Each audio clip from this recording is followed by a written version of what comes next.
बढ़ाया है। कोरोना काल में आपने किस तरह से विश्व को वैक्सीन प्रदान करके उनको सहयोग किया,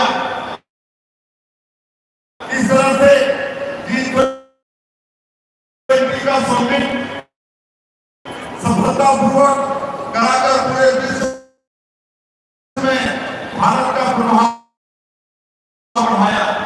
माननीय प्रधानमंत्री जी, आपके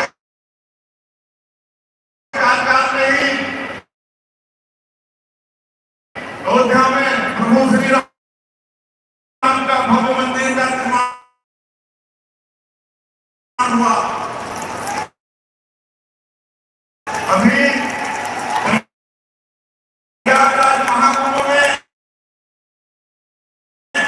आपके आशीर्वाद से ही भव्य महाकुंभ संपन्न हुआ, जिसमें 65 करोड़ से ज्यादा लोग ऊर्जा और खनिज की पूर्ति करके और देशों को भी उसकी पूर्ति का प्रयास हमारे प्रदेश से हुआ।